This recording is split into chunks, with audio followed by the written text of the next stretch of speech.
तरह का ज्ञापन आपने दिया? देखिए, बांदा जनपद के तहसील बगेरू के विकास खंड कमासीन के क्षेत्र अंतर्गत ग्राम पंचायत परसौली का पूरा मामला है। यहाँ पर 100 से ज्यादा ग्रामीण आए हुए पीड़ित लोग हैं, जो वहाँ की कोटेदार है, महिला है, सावित्री है। 3 बार उसको निलंबित कर दिया गया है। 100 कुंटल का उसने घपला किया है और न्यायालय का भी आदेश है, सरकार का भी आदेश है कि 3 बार अगर किसी को निलंबित कर दिया जाए, 4थी बार उसको कोटा ना दिया जाए, उसको सीधे बर्खास्त किया जाए। और वो लगातार उसके जो सावित्री के लड़के हैं, ग्रामीणों को दारू पी करके गाली गलौज करते हैं, अधिकारियों को भी गाली गलौज करते हैं कि चाहे डीएम हो चाहे एसपी हो, हमारा कुछ नहीं कर पाएगा।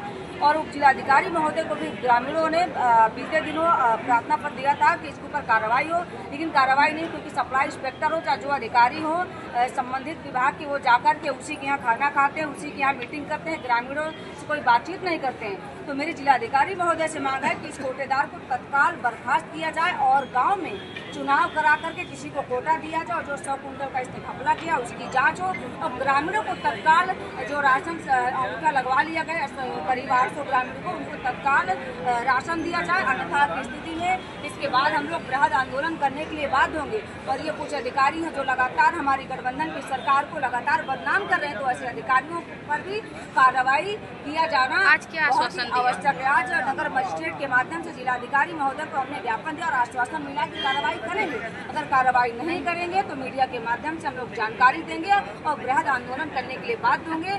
और कुछ भी होता है तो जिलाधिकारी से लेकर के संबंधित विभाग के अधिकारी और वहाँ का कोटेदार जिम्मेदारों का अगर ग्रामीणों के ऊपर फर्जी मुकदमा लिखवाने की लगातार धमकी दे रहे, दारू पी करके अभद्रता बुजुर्गों के साथ कर रहे, तो ऐसे लोगों पर FIR दर्ज करके कानूनी कार्रवाई की जाए।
सुबह जिला अस्पताल करीब 10 बजे पहुंची। वहाँ जो अल्ट्रासाउंड होते हैं, मैंने वहाँ मरीजों से बात किया तो मरीजों ने मुझे परिचय दिखाया कि दीदी हम सुबह 7:30 बजे के आए हैं, कोई बोला हम 7 बजे के आए हैं और हमको डेट मिलती है 3 दिन बाद की, 3 दिन बाद आप अल्ट्रासाउंड कराइए। अब मेरा सवाल ये है कि अगर 3 दिन बाद अल्ट्रासाउंड होता, हो सकता है कि इस बीच खुदा न खास्ता मरीज के साथ ये कुछ अनहोनी हो जाए, तो जिम्मेदार कौन है? और यहाँ बहुत सारे जो लोग हैं सोशल मीडिया के माध्यम से, अखबारों के माध्यम से ये दिखाया जाता है कि बांदा जनपद के जो विधायक है, बांदा सदस्य प्रकाश चंद्र द्विवेदी जी, वो 16 घंटे काम करते हैं, ये दावा किया जाता है। लेकिन मुझे समझ में नहीं आ रहा कि आप 16 घंटे काम कर रहे हैं, आपकी विधानसभा में बांदा जनपद में अल्ट्रासाउंड में एकमात्र डॉक्टर है, वो CMS है, वो अस्पताल चलाए, अस्पताल देखे कि अल्ट्रासाउंड करे। तो क्या इनको नहीं दिख रहा है कि अल्ट्रासाउंड के डॉक्टर नहीं है? तो आप सरकार से बात करें, आप सदन में आवाज उठाएं कि बांदा जिला अस्पताल में कम से कम 2 डॉक्टर और होना चाहिए रेडियोलॉजिस्ट के, जो अल्ट्रासाउंड करे। और सबसे दुखद बात यह है कि जितने भी यहाँ पर अल्ट्रासाउंड सेंटर खुले, सब नेताओं की अल्ट्रासाउंड खुले हैं, इसलिए कि 800 रुपए एक अल्ट्रासाउंड का लगता है। तो क्या गांव के जो गरीब जनता है, गांव की जो महिलाएं हैं, क्या वो 800 रुपए दे पाएंगे? क्या 7 बजे 100 किलोमीटर से, मान लीजिए कोई राजापुर क्षेत्र से बांदा जनपद के वहीं से लग जाता है सरधुआ के आसपास से, तो क्या वहां से कोई 7 बजे आ पाएगा अल्ट्रासाउंड कराने? नहीं आ पाएगा ना। तो ये प्रकाश चंद्र द्विवेदी को देखना चाहिए कि बहुत बड़े लोकप्रिय अपने आप को मानते हो ना, तो आप जो है डॉक्टरों की व्यवस्था कराइए और सदन में आवाज उठाइए। पूरी जो है जनता आपके साथ, हम लोग आपके साथ खड़े हो जाएंगे। भले ही हमारी और आपकी लड़ाई है, लेकिन हम इस जनहित के कार्य में आपके साथ खड़े हो जाएंगे। चलिए, और अगर नहीं सुन रही सरकार तो सड़कों पर उतरिए। हम आपके सालनी पटेल और पूरी जेडीयू आपके साथ है। जब जनहित का आप काम करेंगे तो हमेशा हमारी टीम और हमारी पार्टी के लोग और बांदा सदर की जनता, इस जनपद की जनता आपके साथ खड़ी होगी। कितनी दुखद बात है कि बांदा जिला अस्पताल का ये हाल है और अल्ट्रासाउंड की व्यवस्था, एक डॉक्टर है और अल्ट्रासाउंड की व्यवस्था सही से नहीं हो पा रही। 100 रुपए दे दो अल्ट्रासाउंड हो जाता है। इसी तरह महिला अस्पताल में 100 रुपए दे दो अल्ट्रासाउंड हो जाता है। आप जो नई बिल्डिंग है, जो इतनी बड़ी अस्पताल है, वो क्या देखने के लिए बनी है? वहाँ पर भी कोई व्यवस्था नहीं है। आप देखेंगे मरीज जो एडमिट होते हैं, कोई जो है उसे जमीन पर एडमिट हो जा रहे हैं, कोई स्ट्रेचर पर एडमिट हो रहे हैं, वहीं बॉटल चढ़ रही है। अरे मंडल की इतनी बड़ी अस्पताल बनी है, उसको चालू कराइए अगर आप अपने आप को लोकप्रिय मानते हैं। वैसे तो आप लोकप्रिय हमारे अनुसार नहीं है, लेकिन आप अपने चमचे के अनुसार जरूर हैं। तो ये जो ना दिखावा बंद कर दीजिए और डेली आप 15 मिनट जिला अस्पताल का दौरा करिए। मात्र 15 मिनट आपको सारी जो आपकी लोकप्रियता है वहाँ धरी की धरी रह जाएगी। इतनी अव्यवस्था सारे उत्तर प्रदेश में किसी अस्पताल में नहीं है जो बांदा जनपद के डिस्ट्रिक्ट हॉस्पिटल में है। मेरा नाम आत्माराम यादव है। आज किस तरह का यहाँ ज्ञापन दिया गया? मैं ग्राम पंचायत श्रीमती रेखा देवी का पति आत्माराम यादव हूँ, प्रधान प्रतिनिधि परसौली। मेरे ग्राम पंचायत परसौली में कोटेदार श्रीमती सावित्री देवी है, जिसके लड़के जो हैं दारू पी के उल्टा सीधा बातें करते हैं, ग्रामीणों को राशन लेने में परेशान करते हैं, जात सूचक शब्दों से अपमानित करते हैं और लगभग 100-150 लोगों का अंगूठा लगवा लिया, उनको गल्ला राशन नहीं दिया।